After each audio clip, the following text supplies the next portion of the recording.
జెమినీని వాడుతున్నారా? కాని అది కేవలం ఏదో ప్రశ్న అడిగితే జవాబు చెప్పే టూల్లాగే అనిపిస్తోందా? అలా కాదు. దాన్ని మన పనిలో ఒక శక్తివంతమైన అసిస్టెంట్గా ఎలా మార్చుకోవాలో చూద్దాం. ఈ విశ్లేషణలో మన పని భారాన్ని తగ్గించి రోజువారీ పనులను చాలా సులభం చేసే ఒక సింపుల్ 3 దశల పద్ధతి గురించి మనం మాట్లాడుకోబోతున్నాం. చూడండి, చాలామంది ఇప్పటికీ జెమినీని చాలా పాత పద్ధతిలోనే వాడుతున్నారు. అంటే 2023లో ఎలా వాడేవారో అలాగనమాట. అందుకే వాళ్లకొచ్చే సమాధానాలు కూడా చాలా జనరల్గా, బోరింగ్గా ఉంటాయి. సరైన సెట్టింగ్స్ చేసుకోకపోతే మన సమయమంతా వేస్ట్ అవుతుంది. కానీ కంగారు పడకండి, ఈరోజు మనం ఆ పద్ధతిని పూర్తిగా మార్చేద్దాం. సరే, ఈరోజు మన ప్లాన్ ఇది. ముందుగా 2023లో చేసే పొరపాటేంటో చూద్దాం. ఆ తర్వాత మొదటి దశలో ఫౌండేషన్ సరిచేసుకోవడం, రెండో దశలో ప్రాంప్ట్స్పై పట్టు సాధించడం, మూడో దశలో ప్రో ఫీచర్స్ ఎలా వాడాలో తెలుసుకుందాం. చివరగా మన కొత్త ఏఐ వర్క్ఫ్లో ఎలా ఉండబోతుందో చూద్దాం.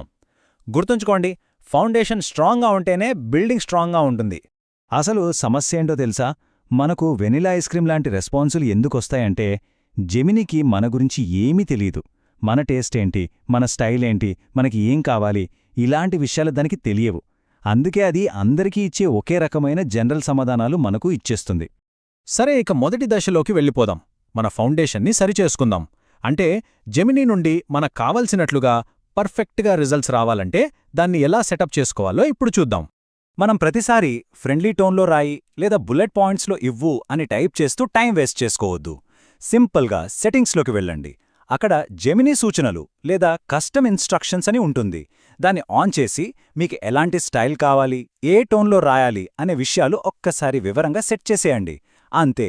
ఆ తర్వాత వచ్చే సమాధానాల్లో ఎంత తేడా వస్తుందో మీరే చూడండి. ఓకే, ఇప్పుడు ఇంకో విషయం. మనం రోజు చేసే కొన్ని పనులుంటాయి కదా, మళ్ళీ అవే ప్రాంప్ట్లో టైప్ చేస్తుంటాం. చాలా టైం వేస్ట్ కదా. దానికి బదులుగా కస్టమ్ జెమ్స్ అనొకటుంది. ఇది సూపర్ ఫీచర్.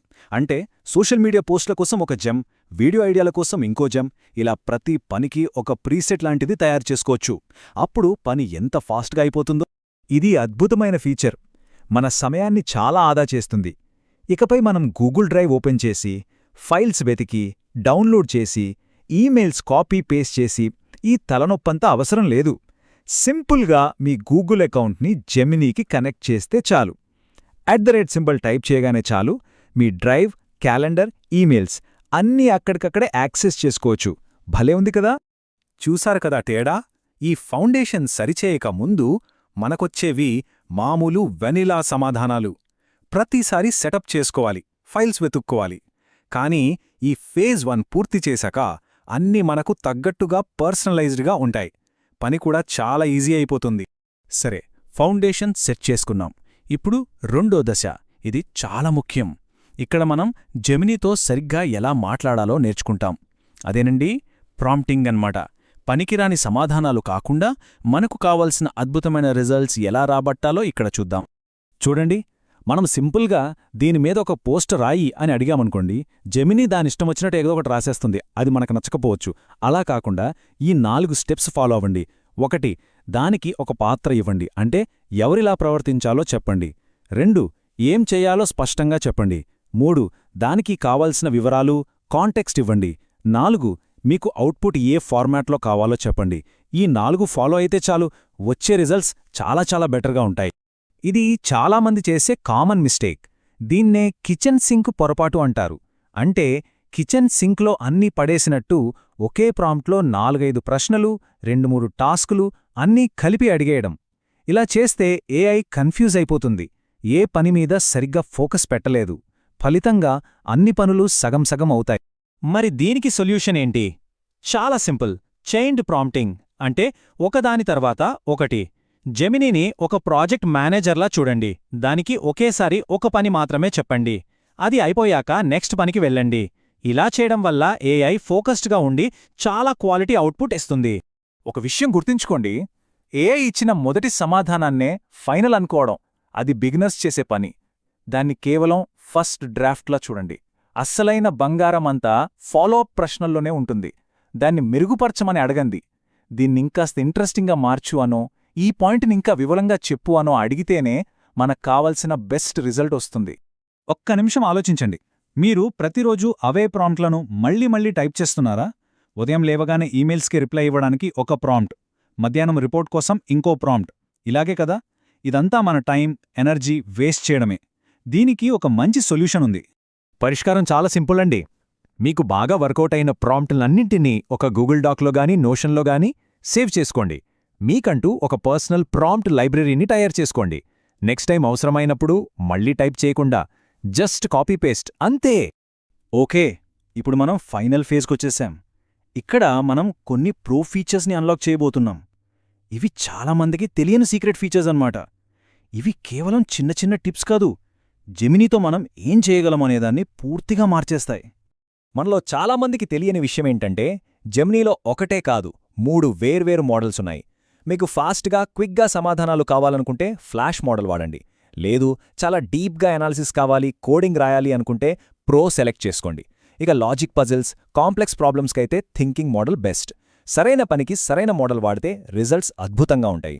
నార్మల్ జెమినీ మనకు పైన సమాచారం ఇస్తుంది, కానీ ఈ డీప్ రీసెర్చ్ మోడ్ అలా కాదు. ఇది ఒక సబ్జెక్ట్ మీద చాలా లోతుగా రీసెర్చ్ చేస్తుంది. దానంతటదే ఒక రీసెర్చ్ ప్లాన్ వేసుకుని, చాలా సోర్సెస్ నుండి డేటా తీసుకుని ఒక కంప్లీట్ రిపోర్ట్ తయారు చేస్తుంది. దీనికి కొంచెం టైం పడుతుంది, ఒక 5-10 నిమిషాలు, కానీ వెయిట్ చేస్తే వచ్చే రిజల్ట్ మాత్రం అమోఘం. పెద్ద పెద్ద ఆర్టికల్స్ లేదా కోడ్ రాసేవాళ్లకు ఒక పెద్ద తలనొప్పి ఉంటుంది, ఆ చిన్న చాట్ విండోలో ఎడిట్ చేయడం. దానికి సొల్యూషనే ఈ క్యాన్వాస్ మోడ్. ఇదొక పెద్ద రైటింగ్ స్పేస్ లాంటిది. ఇక్కడ మీరు మొత్తం టెక్స్ట్ని మళ్లీ జనరేట్ చేయక్కర్లేకుండా కేవలం కొన్ని సెక్షన్స్ని సెలెక్ట్ చేసి వాటిని ఎడిట్ చేయొచ్చు లేదా టోన్ మార్చొచ్చు. ఇది నిజంగా ఒక game changer.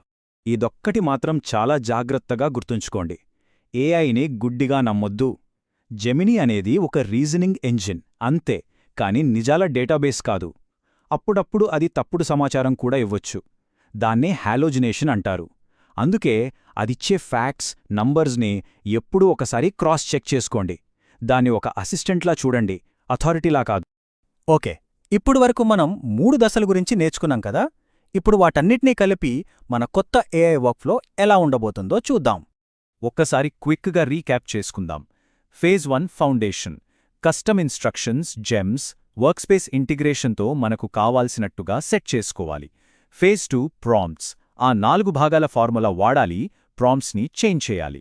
Phase 3 pro features, సరైన మోడల్ ఎంచుకుని డీప్ రీసెర్చ్, క్యాన్వాస్ లాంటివి వాడాలి.